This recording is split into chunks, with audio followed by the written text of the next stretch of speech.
What's what's good, everyone? All right, it's that time of year, football season, preseason.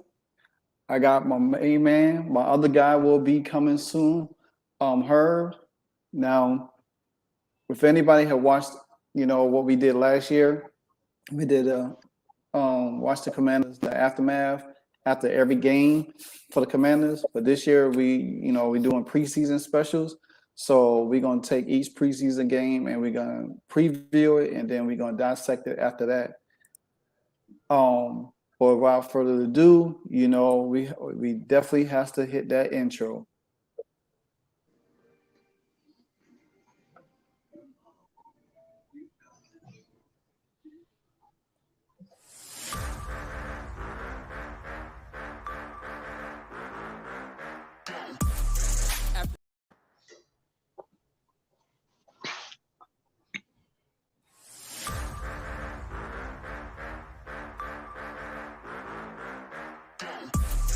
After the game, it's the aftermath. Win or lose, we still wave our commander's flag. Riding with wit, under center, making the pass. Jahan Dotson, young rookie, making a splash. That burgundy and gold, that's what we about. Jonathan Allen knocking QBs to the ground. We die hard and nobody can shut us down. Cause this is the greatest show in town. Let's go! Go, go, go, go.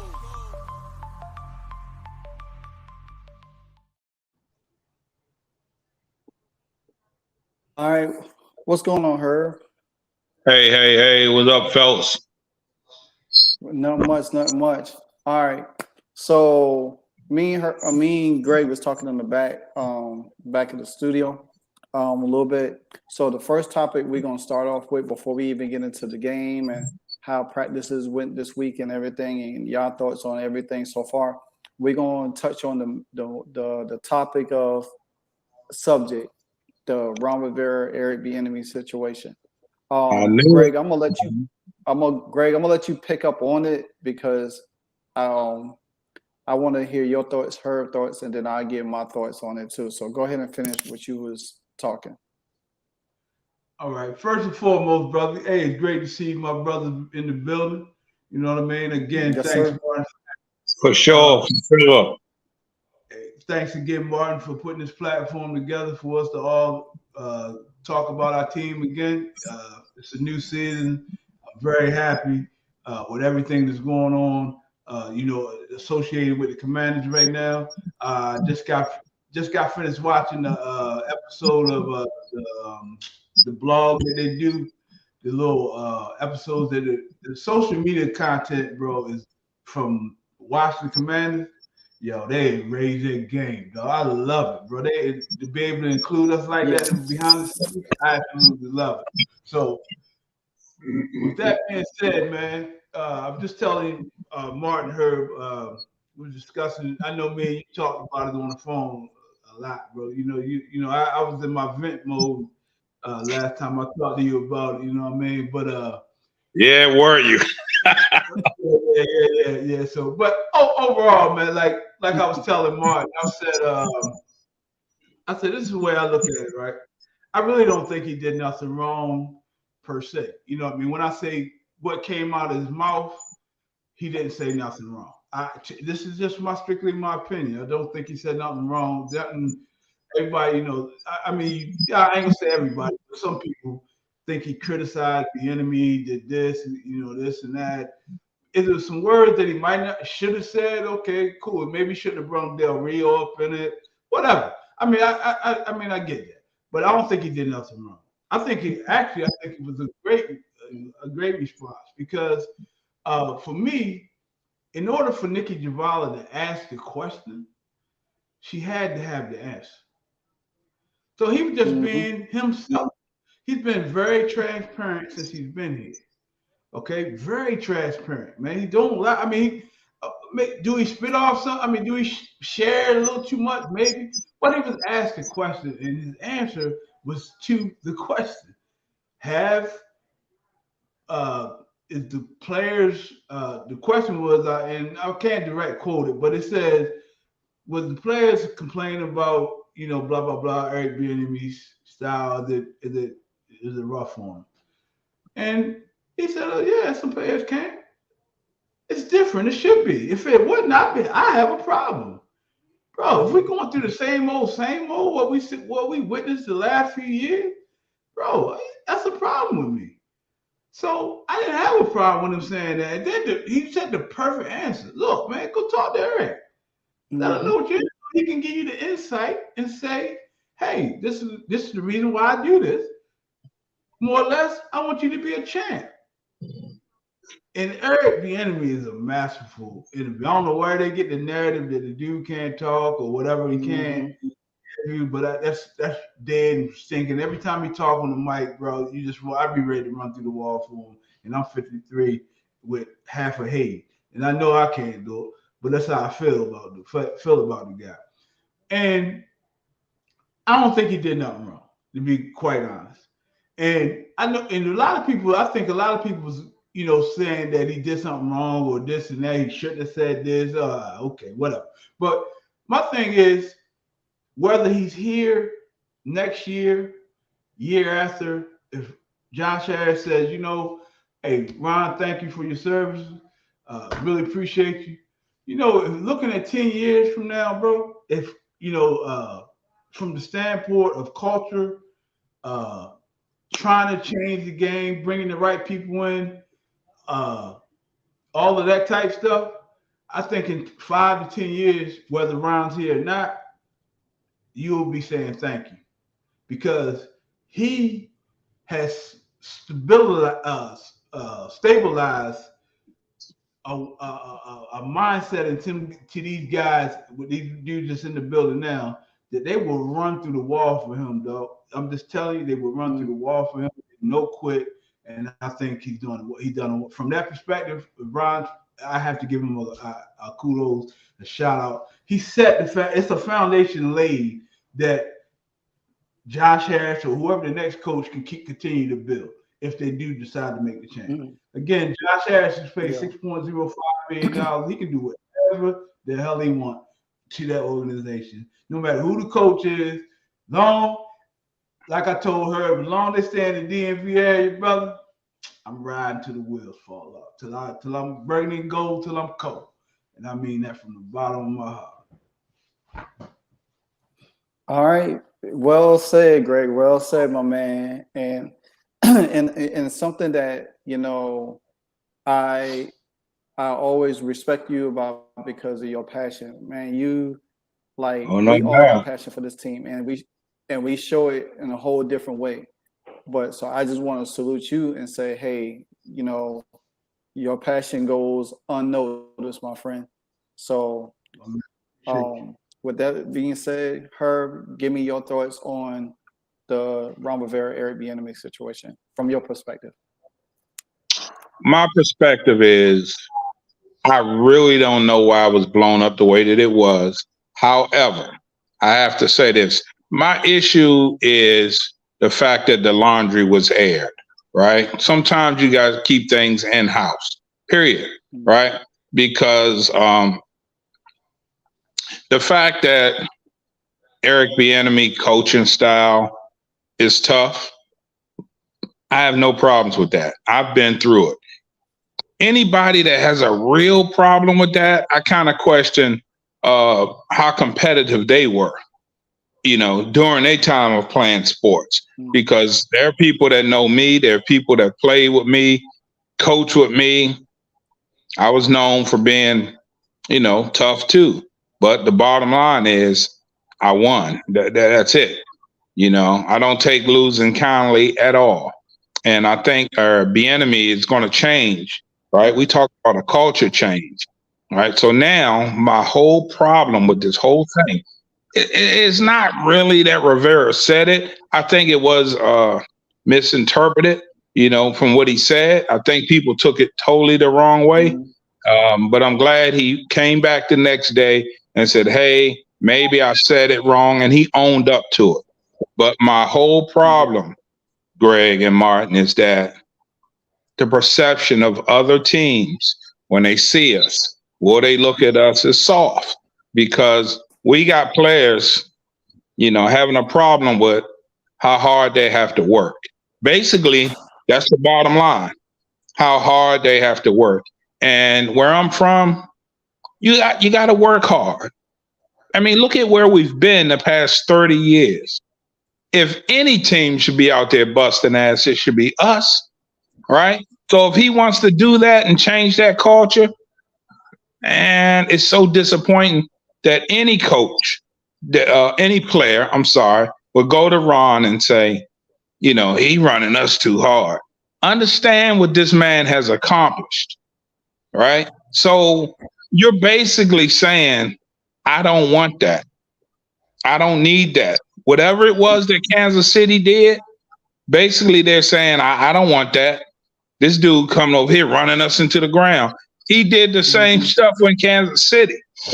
Excuse me. But whatever it takes to be that winner, we need to do. And again, my biggest issue, Martin and Greg, with this is that high teams, and I've seen a little bit of it already. Oh man, they talking about the enemy too hard on them. That's why they trash now. I'm hearing it. I hate that it really came out because all the guys don't deserve that. It was a couple guys, maybe a few guys that went in there and thought he was too hard on them. But the fact that it aired and now teams know that my team is complaining about working hard, that's a problem for me. Now, with that being said, I think now that it's aired, they gotta show something. They gotta go out there and say it's nothing soft about us, because now I believe the team is going to be labeled as soft. They got to go out here and smack teams in the mouth, and they will. From what Rivera said, they're adapting his mentality, and I got to love it. And we're going to see guys go out there and work hard. Did we have coaches before that pushed our guys to the max?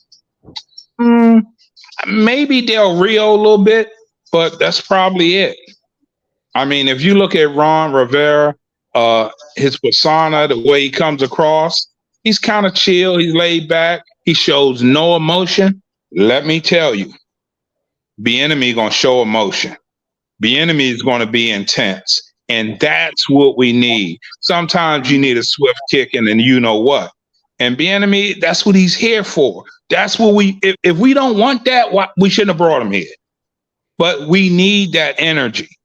These players, man, some of these guys have been prima donnas their whole lives, their whole careers.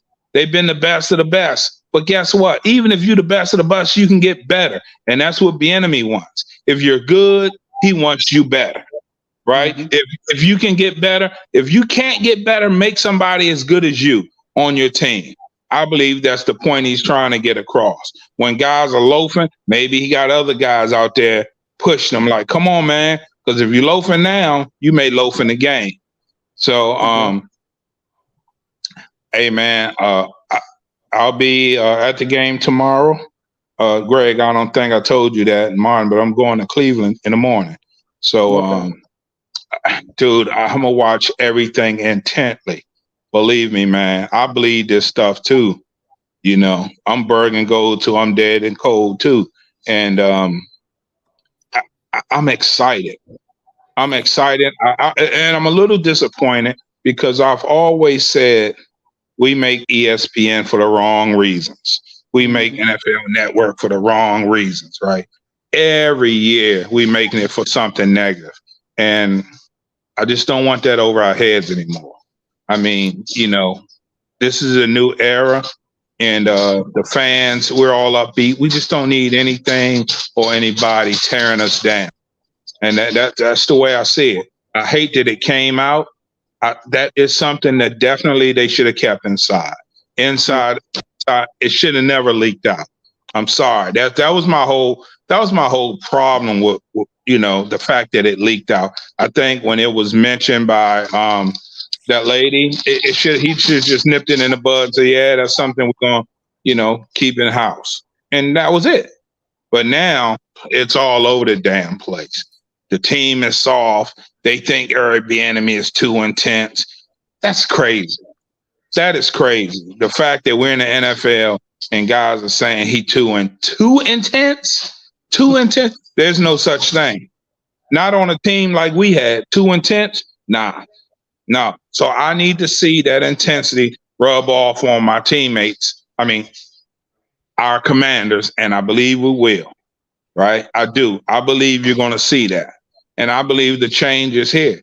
I don't think, how some people say, man, we're not far away. I think we just as good as the best teams out there. Now, with that being said, the only difference is quarterback. And I'm not saying that Howard is not good. I'm just saying it's going to take him a little while to get there and prove himself. He could be, as to me, his style is like Jalen Hurts, his style. Now, he doesn't have the experience that Hurts has, but his style is very similar. His build is very similar. His ability, the kid has a strong arm, and that's what I'm excited about. So sorry to go on and on with that, fellas, but that's where I am. All right. Well said, Herb. Appreciate it. So, my perspective of the whole thing is that I agree with both of y'all. I do believe Ron. I think when Ron said it, he realized he should have had not said it, because the thing about it is our franchise has not won in so long, and we went through so much turmoil with Dan Snyder being there, and now we finally got some excitement, and we could test to this. We all three of us could test to this because we was together at training camp. We see the excitement. We see how much people there. We got to, talk to some of the players. We got to take pictures with some of the players. We seen the excitement just like everybody else had. It just to me is like they want to see something negative about us to say, oh well, it's the same thing. It's the same thing over and again. Oh, they got a new owner. Nothing really has changed. You know what I'm saying? And I know Ron thought in his head once he said it, he was like, oh man, dang. But it was said. And they ran with it for 2 days.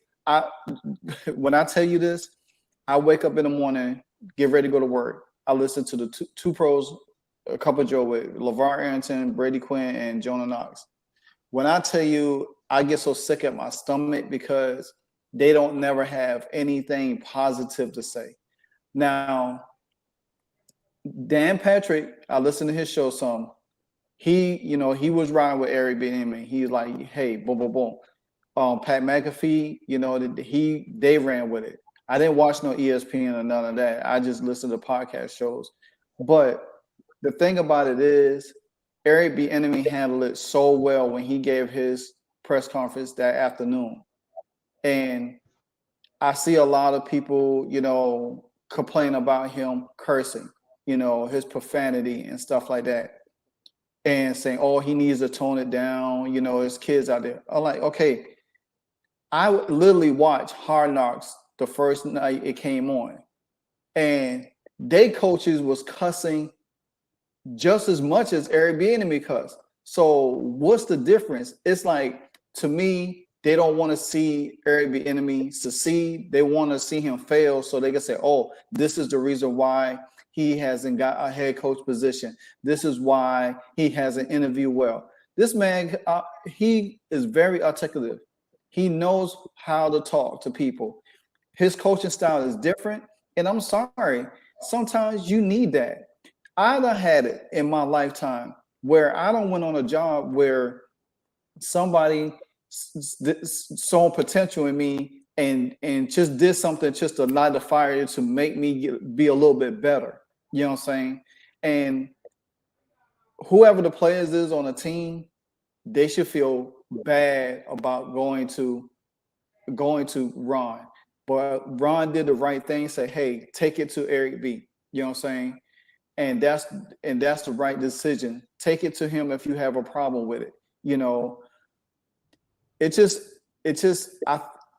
We have so much good fortune going on, but the mainstream media continues to not give us anything. And I said it before, I said it again, the best way to silence a crowd is to start winning. And Robert Sala had the best narrative at the beginning of when he was giving a speech to the Jets, and he was comparing the media, like people, to crows and comparing them to eagles. And the crow was like pecking the eagle, and he said the best way to do is fly so high, and you start leaving people behind. I think winning cures everything around us, and I think the players, the coaches, they all know that they have to go out there and win, because now that this is out there, it's going to continue to be an issue. They're gonna look for something. I swear, I never liked anything about Philadelphia. I never liked anything about Shady McCoy, but this dude has so much negative impact against Eric Bieniemy. And maybe Eric Bieniemy roughed his feathers when he was in Kansas City, and he should have. But at the same time, don't wish for somebody's downfall, or because they say, well, see, he coaching them hard. I even heard Pat McAfee said that Andy Reid is like that. Belichick is like that. All of Belichick coaches was like that. Even they didn't pan out good. You know what I'm saying? Yeah. Bill Walsh was like that.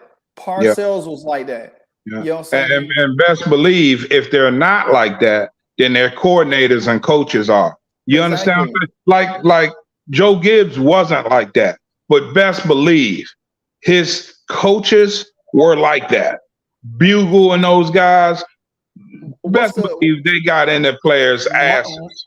Mike Singletary was like that when he was at San Francisco.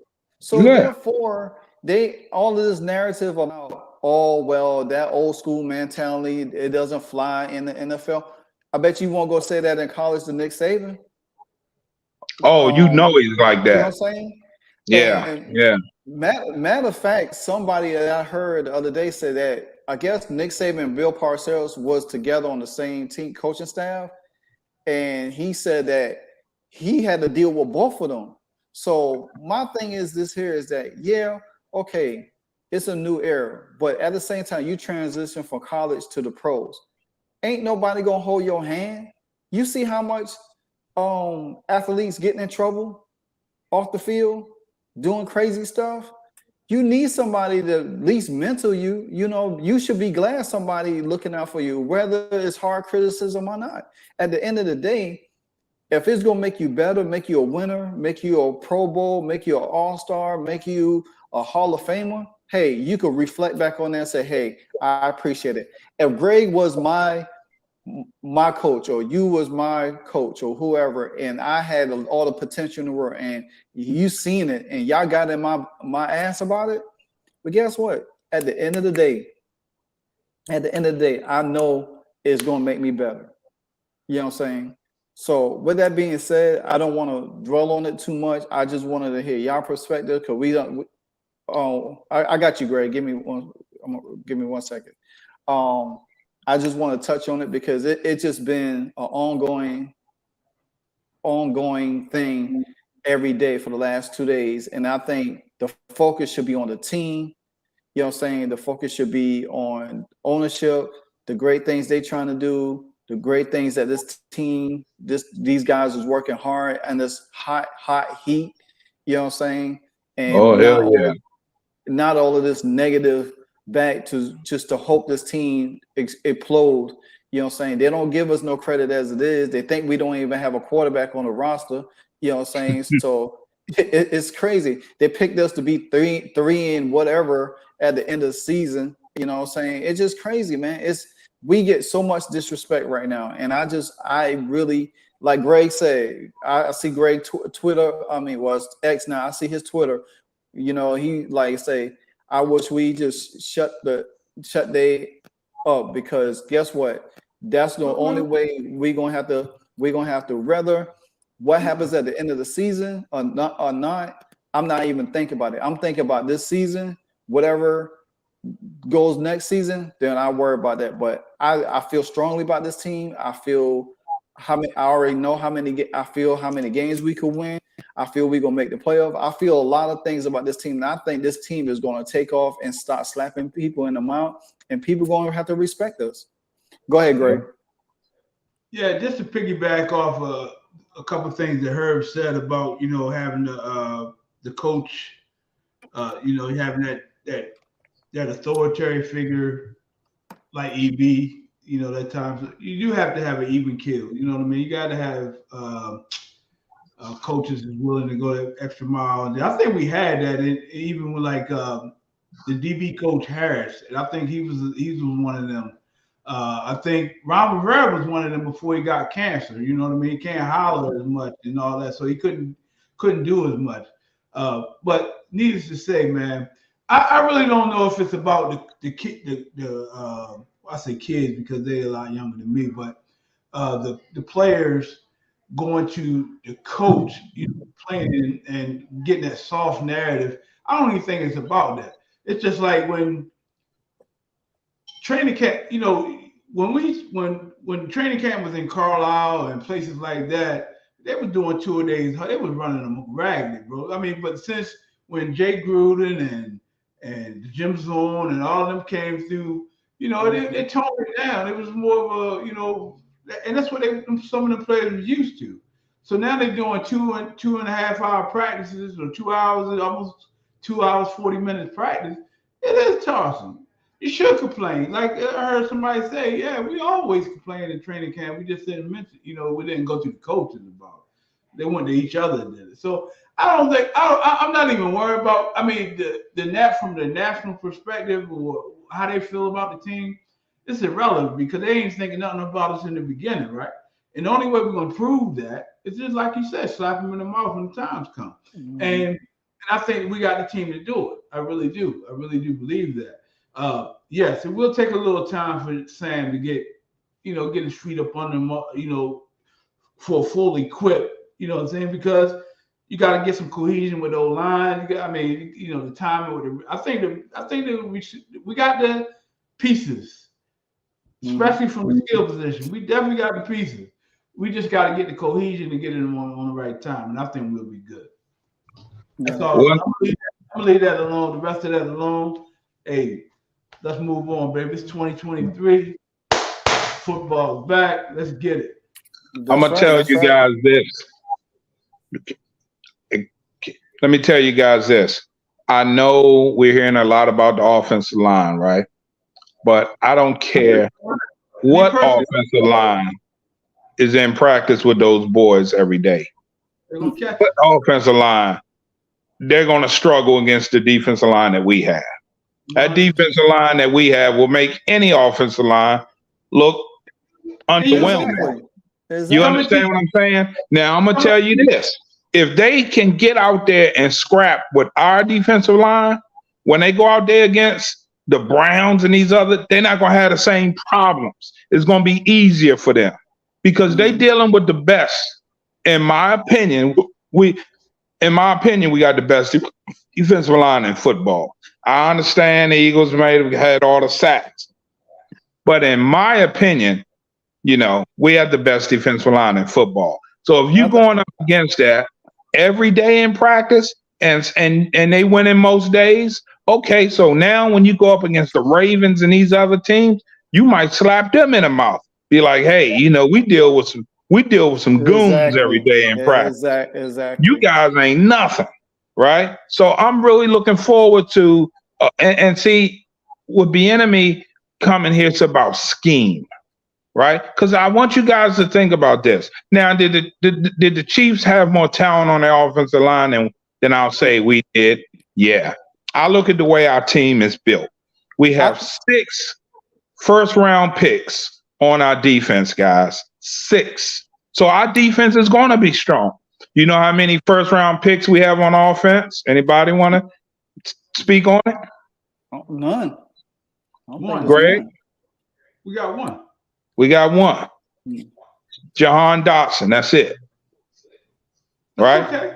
So understand, we invest heavily in the defense. So our defense should be superior between our offense and our defense. And they've been together long too. And yeah, and they've been together longer. Most of our offense, man, they haven't been together. Terry has been there, but that's about it, right? That's about it. I'm excited to see how the enemy is going to put all that in a pot, stir it up, and come out with this entree that's going to be hella tasty. I really believe that. That Hey, boy say that going to part, say that part one more time. Oh, he going to stir it up. He going to throw everything in that pot, and it's going to be a hell of an entree. I'm telling you right now, when he serve it up, we're going to be like, damn, that damn thing tastes good. So I'm convinced, man, that the enemy he's going to put it. We got some talent. We got some talent on that offense. They just haven't made the Pro Bowls, but that's fine. That's fine. We have eyes. We were there. We see what's in practice, right? Mm-hmm.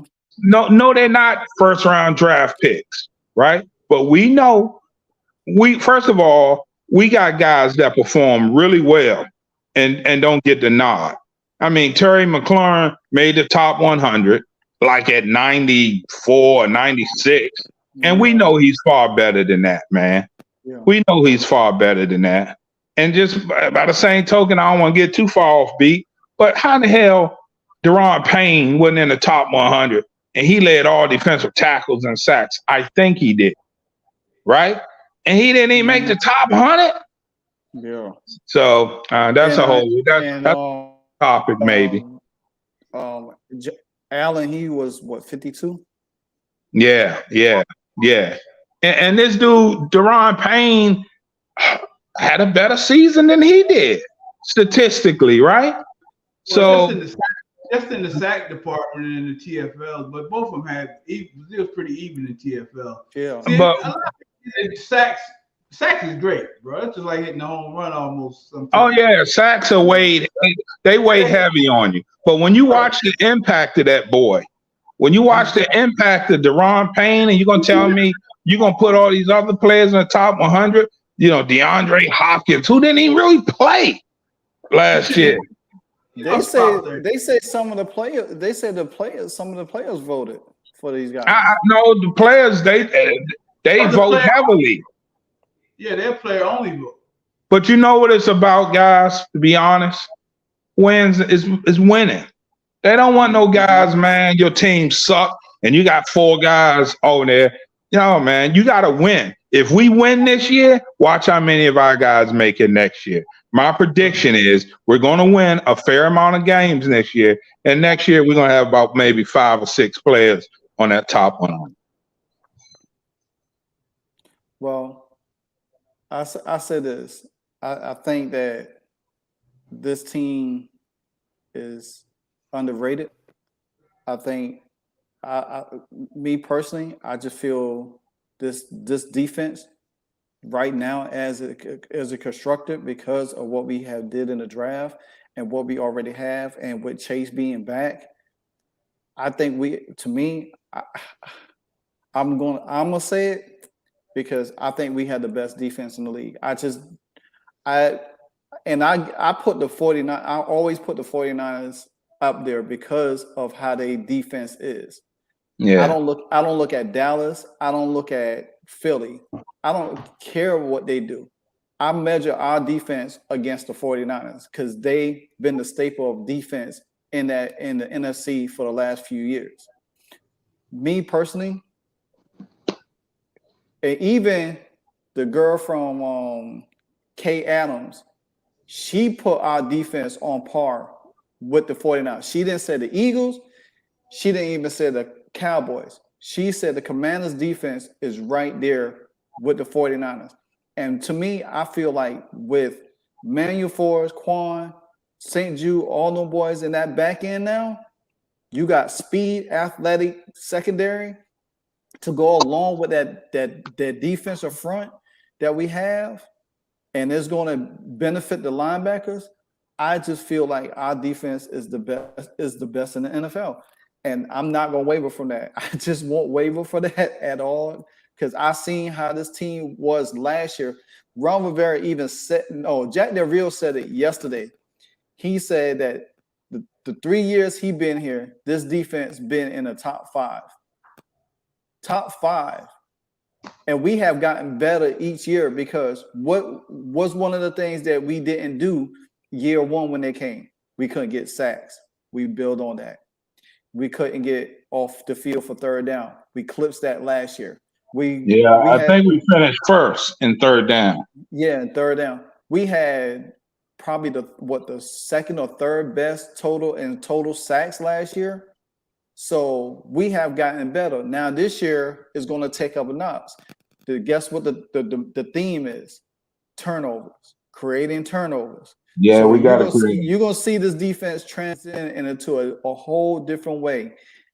So that's my thing about it, because I see the offense. I think the offense is going to be explosive. I think going against our defense is going to give them an element of being able to see different things from other defense and say, hey, we see this in practice all the time. They're going to know how to execute against it. And I think, Sam, early on in training camp, Sam Howell had his up and downs, but he has been catching fire. Jacoby Brissett been playing good also. But I just love the one-on-one competition with Emmanuel Forrest and Terry and I think De'Ami Brown is going to have a breakout year. I really believe De'Ami is going to be that one guy that has that gear that we was all looking for. Like we was waiting on Curtis Samuel when he was injured and he finally caught on.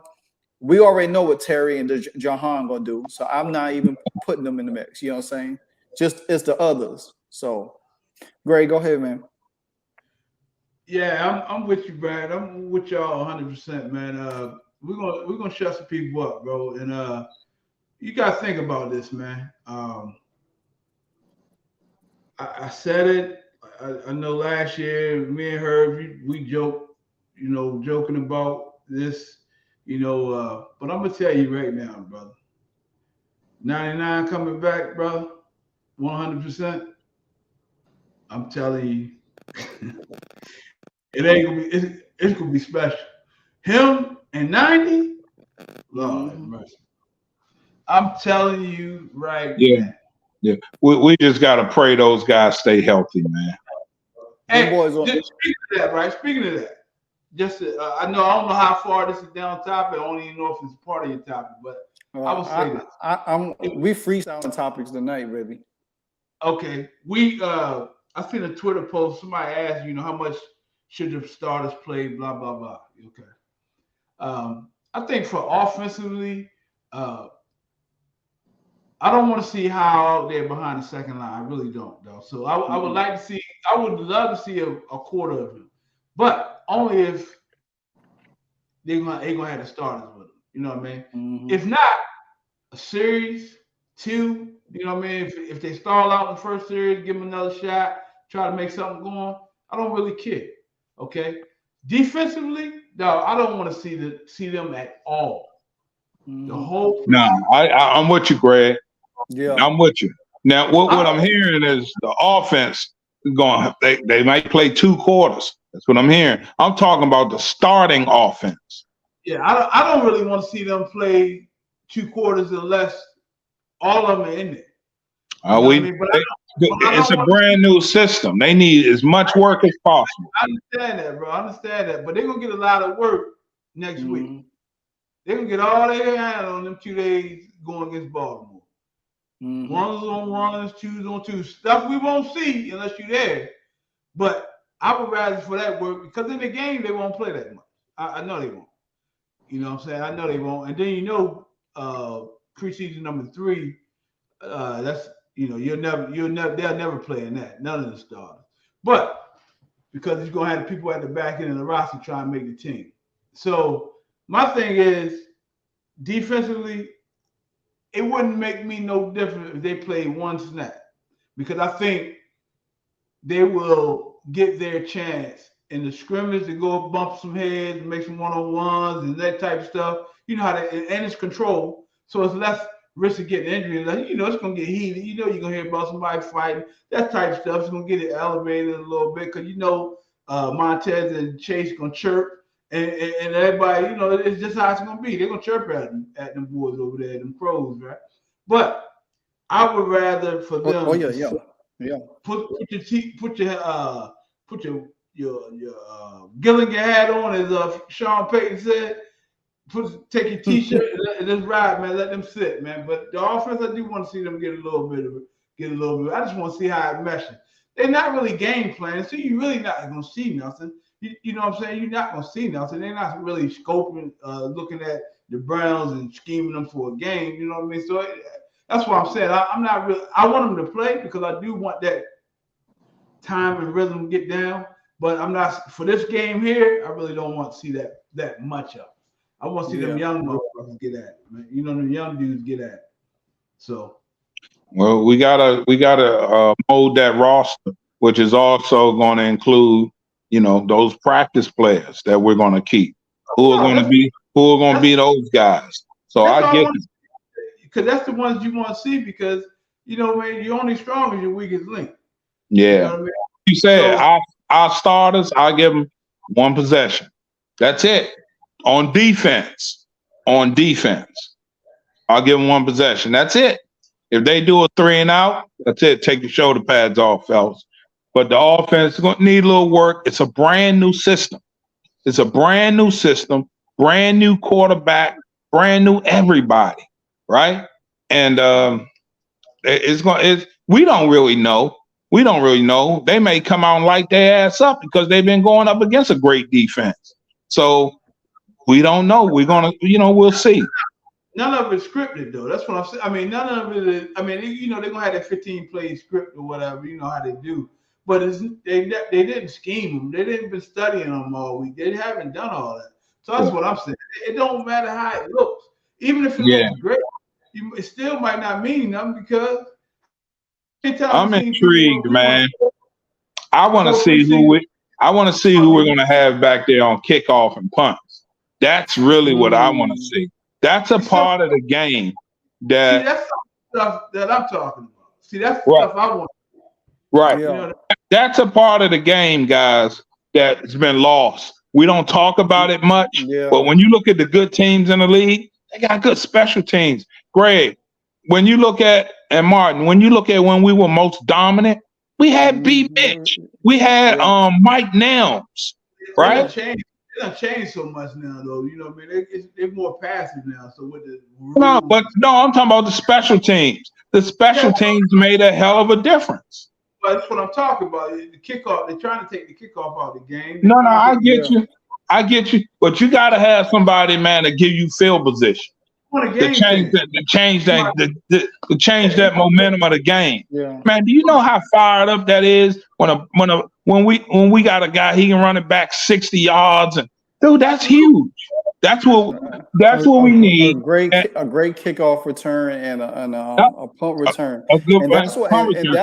And that's what leads to what Jack Del Rio was saying. He was like, you got to create turnovers because turnovers create them short yardage punt situations where if you do get them 3 and out and they say you back them up in their own territory, you get a short field. All of that ties into special teams because you got to take advantage of it. There going to be times where Sam Howell probably going to have to drive half the length of the field or most of the length of the field. Yeah, but I think. I definitely want to see who's going to be there. Special teams, punt return, kickoff return. I know we brought in a kicker to challenge Joey Sly. So I want to see how this turn out because regardless how we rave about the defense and the offense, it's the others that's going to have to play their part also. What I would tell you though, Mark, this is what I would say, why it's so important for the special team, for me to see the special team, because if you can, from a defensive and offensive perspective, if we had competent quarterback play last year, competent, literally competent, not great, just competent. The defense played so well enough last year that I think the defense was championship caliber last year. How they played. Yeah. They put in so many bad positions is kind of tough, right? Mm-hmm. That's why the punter on our team, he should be all pro every year, dog. He flips the field like no other. You know what But I mean? I love it. you know But what, Greg and Martin? Uh, the team we have now, I don't even know who the special teams coach is. And throughout our years of winning, we always knew who our special team coach was because they were making plays. They would change the momentum of the game. Martin, do you know who our special team coach is? Greg, do you know who it is? Absolutely. Okay. Well, I'm not hearing his name enough. So I need to hear his name more this year. I need the special teams to step up more. Trust Wade and all of them, they make Cavs' name out there, bro. You ain't got to speak his name because you speak trust. But let's be honest. When folks mention special teams, they're talking about the return game. They're talking about you blocking punts, those impactful ass plays. Now, when we were dominant, who the hell was our punter? You probably didn't even know. But our special teams was a beast, right? Special team, not special person, right? So I'm talking about beyond punting. That's what I'm talking about. I'm talking about beyond our kicker. I'm talking about those guys out there as a team making things happen. I need to see more of it this year. Yeah. Well, it would be nice. That's what I'm saying. You got to have confident quarterback play. You can't get 3 and out on your own 20. You can't do. I mean, you'll never hear the special team to make a play. You got to give them a chance to make a team. Just like the defense. Only reason the defense played soft like in the beginning, just say in the beginning, we couldn't score. Though they was on the field, they get off 3 and out. We led the team in 3 and outs, right? Last year, getting off on the field on third down on the defensive side. Okay. But they got to go right back in for 3, right back in because a stupid play or inconsistency. We was 32nd in offense, bro. 32nd or 30th or something around there. In offense, we rated mid-20s in every statistical category there was. Right? Now, think about this. Your defense ranking top 5, top 10, and your offense ranked 25 to 30. That's a 7. That's an 8-8 record all day long. All day long. All day long. At best. At best. The defense being on the field as much as they were last year, I'm surprised they even made top 10. I know. That's how good they were. I mean, they finished the year. And we got to think about it too. For the defense to be as good as they was last year, and we had like key injuries to that defense. Yeah, we did. Yeah. That says a whole lot. We got to give Jack Del Rio a lot of credit. You know what I'm saying? Kudos. You know what I'm saying? Because we had Cam Curl out some. We know we had Chase out most of the year. And then St. Jude was getting nicked up. You know what I'm saying? So, and then the Danny Johnsons of the world and all of them guys stepped up and stuff like that. Allen got nicked up. Yeah. Hey, to backtrack on something, guys. You got to give Ron Rivera credit. You know why? He made the move. He made the move to move on from Scott Turner. Exactly. You understand what I'm saying? I get it, Greg. I get it, Martin. He had to, but he did it. Because you got some coaches out here, they're going to sink or swim with their dudes. He realized this is not fair to my defense. I done gave this man 3 years, right? Exactly. And he said, it's to be honest, when it happened, I was shocked. Because Ron is very committed and dedicated to his guys, right? And he brought Turner here from the Panthers. So in order for him to cut his family like that, I said now he's taking it serious. This is what I would say to you on that, right?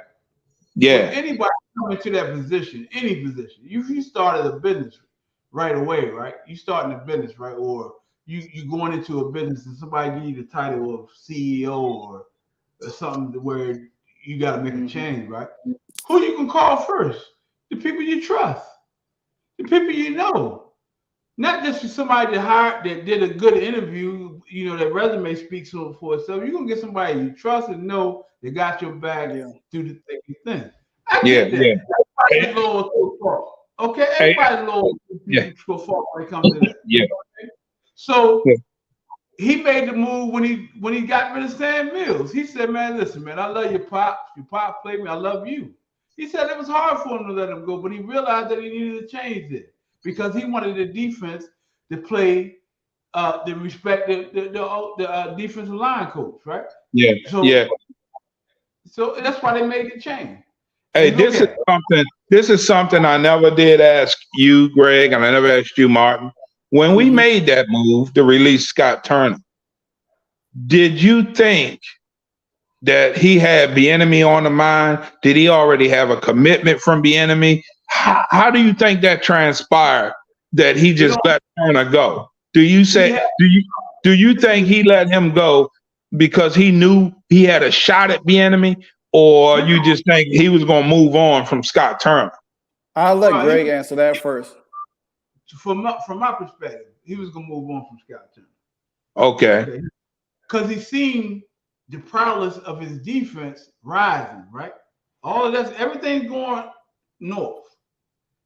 Your offense was still at the bottom of the league before. It was just as bad as it was when he got there. Okay, Jay Gruden, the last year of his offense in 18 and 19, it was at the bottom of the league. Now, we know for sure Jay Gruden offense in 15, 16, 17, we was top 5, top 6, moving the ball.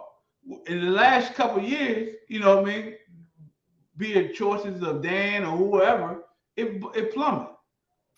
When Ryan got there, we took over a 3-14 team or 4-13 team, whatever it was, and even though it was a down year in 20 COVID year, I'm not going to apologize for winning the division that year. Okay, our offense still wasn't the best, but the defense rose. Okay, then injuries happened in 21, and the defense took a little dip.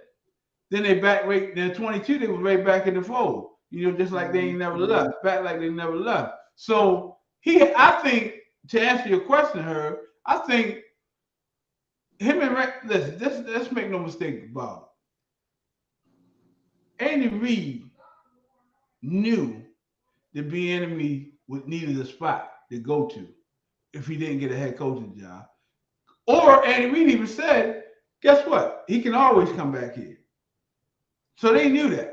But in order for Bieniemy to take a step, you think that phone call, man, they coaches talk, bro. Listen. Mm-hmm. Oh yeah. He probably said, man, if you don't get a head coach. Ron and Eric, he called Ron and said, would you take him? And he's like, hell yeah, I'll take him. Yeah. That's why he waited to make his decision. Now you had to play the fence, right? You had to play the role, interview, like you're doing your due diligence, right? But ultimately, he got who he wanted. Yeah. I'd be willing to bet you it was the stuff that if you don't get your head coaching job, I got you. We'll make you the highest paid coordinator in the league. And it hasn't been put out there, but I guarantee you, for what he's doing right now, again, I've said this to you, Greg, and I'm saying it to you, Martin. If we have a hell of a season, we're not going to lose Bieniemy. I'm not even worried about that. What's going to happen is Ron's going to go up in the front office, and Bieniemy is going to take over the head coach position. I don't believe it. You know why? Because I think this: if we have a great season, as you said, I think we will lose. Because simple fact is, hold on, bro. Simple fact is, why would you get rid of your coach? I mean, especially if he still wants to coach. Okay, he really hasn't had the opportunity to coach since he's been here. Let's be honest. Let's just be real about the situation. What he went through.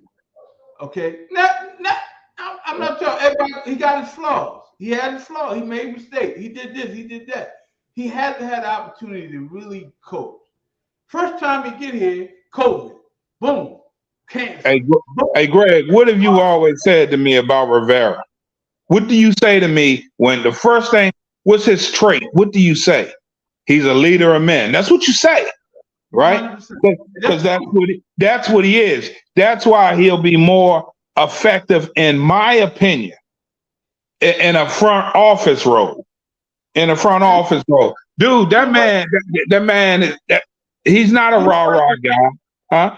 That man was out there through his fight with cancer, and when you look at the culture the team is changing, he has a lot to do with that. Now, is Ron Rivera X's and O's guys? Absolutely not.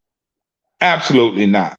But again, that's just my perspective is listen, Greg, it will be a big setback if we have a hell of a season and lose Bieniemy. We're not going to lose Bieniemy, right? And we don't have to. Because basically right now, as assistant head coach, you out there, you seen it. He running the team. Rivera not out there. Right. That's what he is. Rivera was out there every practice I went to. He was out there. No. What I'm saying to you, as a head coach, you are a man. You're an overseer of the whole team. But what he does great is he let his coaches coach. That's what I like about him. He don't micromanage his coach, even though to his fault he let Scott Turner coach. To his fault, he let Scott Turner coach, and you should. Bro, I was a major of I had a whole shift. Bro, I can't run every housing unit. But everybody knew how, when I come around, what they need to be in order. Lieutenants have, each lieutenant have a housing unit. You let them run their housing unit. That's out of my realm. So that's the thing. I like the CEO approach that Ron has right now. He can sit back, he can go in every meeting he wants to and see what's going on. And then if they ask him for his input, yeah, or he might ask the question. Just like Josh Harris, he's already been told, they already told every interview, everybody they talk about Josh Harris, right? He's not going to meddle. He's going to ask you tough questions, and you better have some answers because he wants to know, but he won't meddle. He's going to give you ask you what you need. You sure this is what you need? We're going to get it for you, and he's going to let you do your thing. Well, to me, that's what a front office guy does. That's what a GM does. To me, right? When I look at Belichick and I look at some of the winning coaches, man, they on the sidelines, they raising hell, they in guys' faces, they're motivating guys. They yelling at their coordinators to get their shit together. You gotta do that. That might happen, but he's not that. He don't have to, man. I mean, you don't know if he should do that. Only time they show Ron on the sideline is like when he's doing this across the fan or this and that. He's trying to see what's going on. He don't have to. You got to think about it. The cancer was in his throat. He can't yell and exert himself. He was still going to sleep doing half times and trying to catch water break back in the last 2-3 years, bro. That's what I'm saying to you. I'm not saying that. I get it, Greg. I get it, but if he can't do it, move him up because EB damn sure gonna do it. That's all I'm saying. We can move on from that. EB he's a play caller on offense. He's not gonna call the defense. He's a motivator. He's a motivator out there. Belichick don't call the offense. He don't let the call the offense. That was his problem last year. He didn't call. He had O-line coach and a defensive coordinator coach calling the offense for him last year. That's why they were sucked. Yeah. Okay. This year they went and got O'Brien and now he's calling the offense. It's the same way. Jack, are you telling me you don't think Ryan could X and O a defense if he wanted to? No, he was the top defensive coordinator when he got the head coach's job. That's how it goes. I think last year, it showed. Who's the specialist at defense? Simple. You surround yourself. You better when you surround yourself with people. Just like Josh Harris said, my job to put the best people in place so they can do their job. And that's why Josh Harris, he doesn't meddle in the Philadelphia 76ers. and he doesn't meddle in the New Jersey Devils because My- you got Daryl Morey over there running things. You know what I'm saying? You got people in place. So Boom. I think last year between Scott Turner and Ron Rivera showed a discord between them when it came down to when it came down to the quarterback situation with Howell, Heineke, and Wentz. You know what I'm saying? You know what I'm saying? So, and we saw that, and we saw it towards the end of the season, like around the Cleveland game, the Giants game, so much for that part. But you could tell from that instant that Ron was going to move on from Scott Turner because he had a young quarterback in Sam Howell there, and he wanted to make sure this guy gets every shot and every opportunity to exceed to be a quarterback going into next year. So going into that hallmark moment of over the off season, looking for an offensive coordinator, and he had all of these guys, and we all did reports. We all, had our thoughts about who, but when I knew for a fact that when Eric Bieniemy, what name came up, I knew for a fact we had a chance for him because Ron Rivera and Andy Reid is close. They've been friends for years. I think Ron was under. He played for Andy Reid. I don't know how old they are apart, whatever the case may be. He played for him. He coached with him though. Yeah, coach with thank you. And they had that closest. So I knew that part was going to be very detrimental to Eric Bieniemy because I couldn't see Eric Bieniemy going somewhere and somebody, did him wrong or, owner, just got him there and things don't go well the first season and then all of a sudden he out and then, the storyline be crazy. Andy Reid put him in a safe position. You know what I'm saying?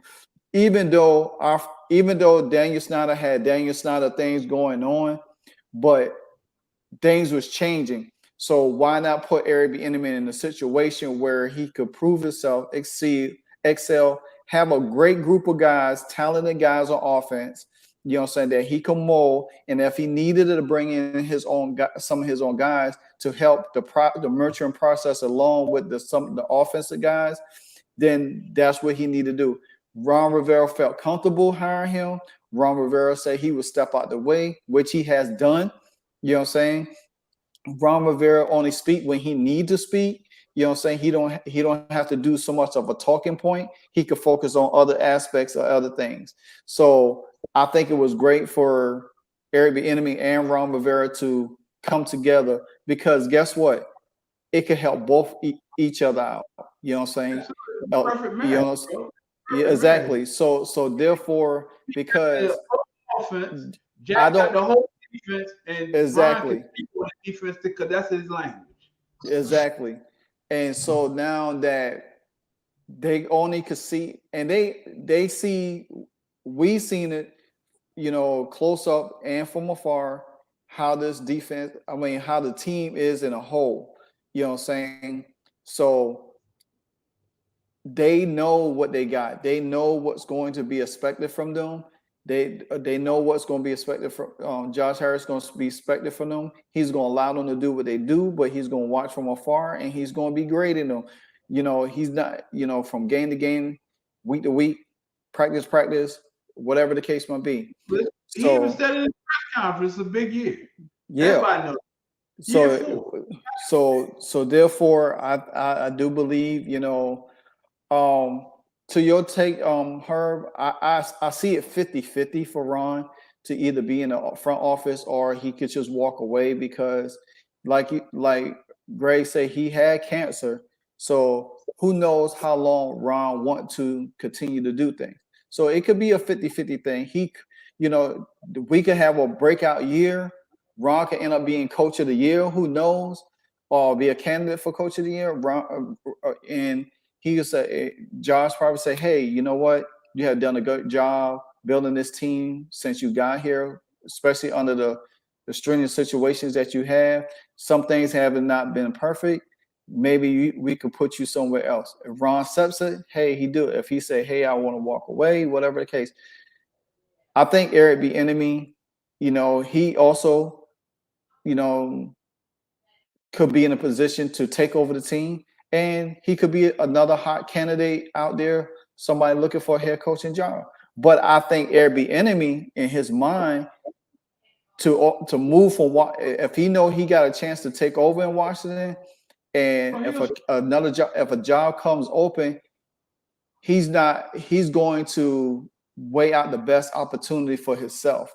So, and that's why I say move. I mean, if you're gonna leave an organization, a winning organization, as in Kansas City, and the only reason he moved, I mean, it's sad. To be honest with you, it's really sad that the man even had to move to get to move laterally instead of going up. You know what I mean? It's pitiful to even be discussing that. We all know why. I mean, I have my opinions, but I leave them for. I do think that he would have went to Baltimore though with Lamar Jackson. I do believe that. Well, he might have. But what I'm saying is, he came to this position because he looked at the roster and said, "Man, they got a pretty good roster, and I get a chance." He came to this position as well because he sees an opportunity, and I believe this is just me. I believe Rivera said, "Hey, man. I don't want to do this too much longer. I got some health stuff going on. Come on in and make this your team. This is your team." And that's why I said Ron would be awesome just to move up VP. Because right now he's VP and head coach. That's a little too much. That's going to change. That's right. And what's going to happen, in my opinion, with a successful year, he's going to remain VP. He's going to be over the GM and all the operations, and Bieniemy is going to run it. If you look at it, that's really what's going on right now. What other coach do you see doing these interviews most times but Bieniemy, right? So this is my perspective, guys. That's what I see, and that's how he came here in the first place, because of the opportunity that's before us. Now, with that being said, he also saw a talented team. That's why he was like, why not Washington? This has the makings of a really good team, and Bieniemy has his handprint all over it. So that's why I think it's going to be his team. So this is off topic, and I really need y'all to weigh in on this. How do y'all feel about the Sunday Ticket being on YouTube TV? Oh, you want me to go first? Yeah. Be honest with you, brother, it makes me know never mind. I knew that's exactly what you was gonna say. Hey, Greg, I knew to the word, boy. I said, Greg gonna say makes me know never mind. Boy, I know you well. And I get it, brother. I get it, especially with, not giving no advertisements out here, Greg, but especially when I know what we got going on. Hey, I know you don't want to get no free advertisement out here, right? But guess what? I can assure you, Greg won't get to YouTube. I just want to give the perspective, because trust me, I have my little thingy too. Yeah, right. I had mine all last year, so therefore I was good. I do have YouTube TV, but I ain't subscribing. Hey, to be honest with you, man, I think it could be a really good deal, because DirecTV had that thing for about 20 years, man. But the thing about it is, DirecTV will give you a discount to sign up for it. YouTube TV ain't giving you no discount. They gave you a discount if you did it early. If you did it early, what discount? What was the discount? They gave you $100 off. Now I want you to think about this too, Greg and Martin. YouTube, all you need is the internet. That's it. Yeah. That's all you need now. And see, so the savings is there. All you need. I checked last night. I checked for my curiosity. I said, all right, I got YouTube TV, but I use it for to record certain games to lock them in. So when off season, I could go back and replay and watch stuff. So I said, well, let me look at this. So one per special, if you sign up before September 18th, it's like $2 something, but then with tax it's $317. Then the next package is you add the NFL Red Zone. I don't even care about the NFL Red Zone because I don't want to. All you doing is showing clips of each game that day when you could just really watch them. So when I look at it, I say, I'm a big Red Zone fan, bro. And I was like, yeah. So I was like, man, I'm sitting here like watching this. I was like, I hit that click button, and I look at the price. I was like, I backed out that thing so fast. I was like, nah, I'm good. I said I have my own setup, and I could continue to do that the whole season. And if Washington comes on national TV, then I record it, but I have it on another way that I watch it. Just on that thought, right? You can get I think what they call it NFL Plus now. I think they can get that where you can stream it on your phone. Computer. Yeah, computer. I have the NFL Plus on my phone. Yeah, and I only pay I think I pay like $9 a month for that. Right, you can put that. You can hook your phone. I know it's with these smart TVs now. You can put that right on your I mean, can you use? It's called Chromecast. Can you do that from your phone when you watch that NFL Plus though? Can you do Chromecast? Well, you could cast from your phone. You don't need Chromecast. You can hook your computer up and plug it into your TV and get it. So I mean, no. I know what you mean by that, Greg. Through your HDMI, I used to do that. Yeah, I used to do that for sure. It's always ways around situations. Yeah. Well, I got the perfect situation, so I'm good. I ain't buying YouTube TV. Right. I'll put it that way. You know what I'm saying? So yeah, I'm good. Yeah. Yes, indeed. All right, so we moving on to the main topic is Friday night's game, Commanders versus Cleveland Browns. Most likely, Howell's going to start. DeShaun Watson is planning on starting for the Browns. So I think safe to say you probably expect them in there for about one or two or three plays or half of the quarter. What are you looking for from Sam Howell in the offense, Greg?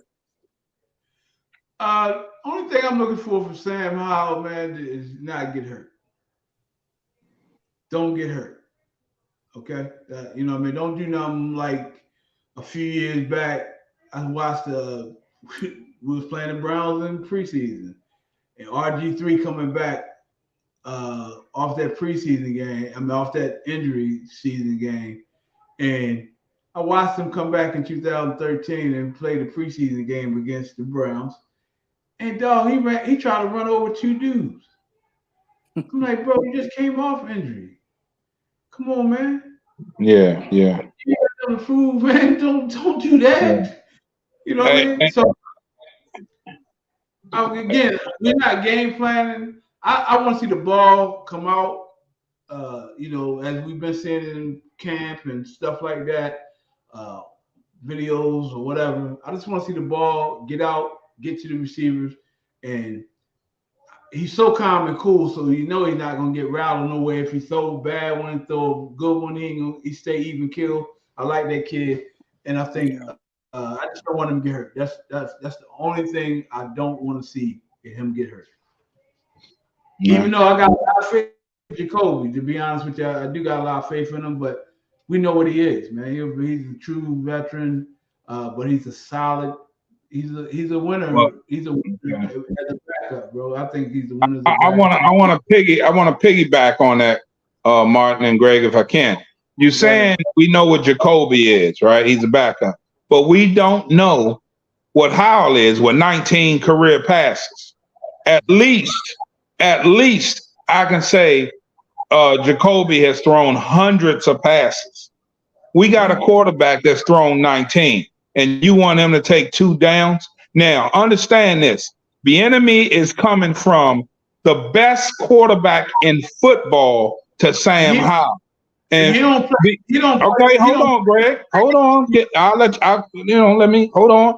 And the reason I say Howell's going to play at least a half is because that's to go from Mahomes all the way down to Howell, who only has 19 passes. Howell needs as much work as possible. And with that being said, you will see that he's going to play at least a half. I'm telling you, in every game. Because with 19 passes, you just can't go out there and feel extremely confident because he does not have the resume. He doesn't have the resume. At least Jacoby Brissett has a resume, which wasn't bad. As a matter of fact, Jacoby Brissett would have finished in the top half of the season last year if he played out that whole season last year. So you're saying we see that he's a backup. We don't even know if Howell is a backup or not. Well, not with 19 passes, you can't. You can't judge it on 19 passes. So with that being said, you're going to see Howell play quite a bit. I've heard through the rumor mill he's going to play quite a bit, and that's why I'm investing myself in wanting to go down there and see all I can, because there's a different perspective when you're watching a game versus on TV, because TV just follows the ball.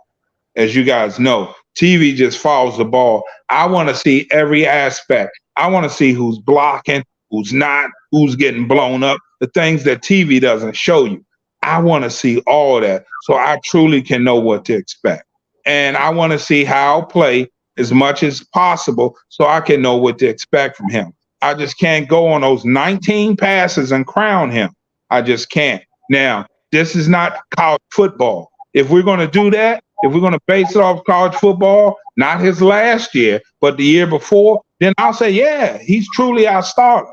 But based on what we – last year he wasn't bad. His last year in college wasn't bad. He just didn't have the talent around. No. You're right. He wasn't bad, but he went 5th round because of what happened. He lost a lot of his talent. But you know how did play it in the preseason last year, right? Yeah, preseason he did. So therefore, I think that they probably gonna give him a chance, probably 1 or 2 plays to put a drive together to get in scoring position. If they go down the field and score on probably either the first play or the first drive or the second drive, I think he's gonna get pulled. I don't think he plays the first. Well, let's talk about this again tomorrow after the game. All right. Greg, go ahead, man. Because I know you guys are gonna be wired. So you can talk about it. Remember the same stuff, and we're gonna talk about how well he looked and things like that. I think he's gonna play a lot. I'm not saying. Listen, this is what I'm saying. I'm not basing it off 19 passes, even though the 19 passes and the plays he ran, it was pretty good, pretty good to me. You know, it showed me a lot of growth for me in them 19 plays.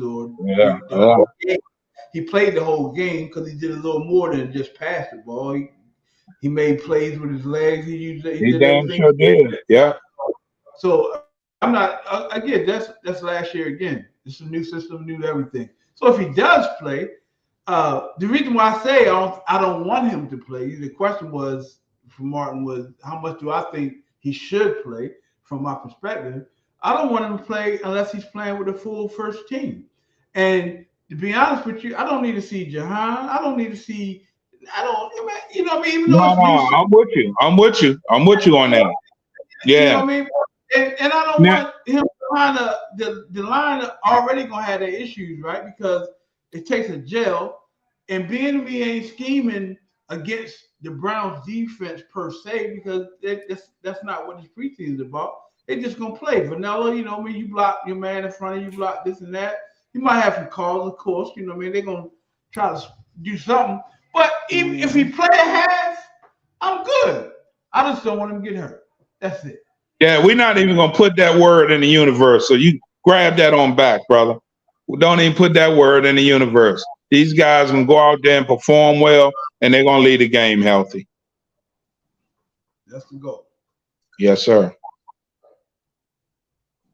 Hey, man, I think the 10 o'clock game is about to come on, and So, I yeah, got I'm about to wrap everything up. So okay. so much we talked about tonight. Like I said, you know, we'll come back after the game. It'll probably be might have. Let me see. Tomorrow is Friday. We probably have a late show.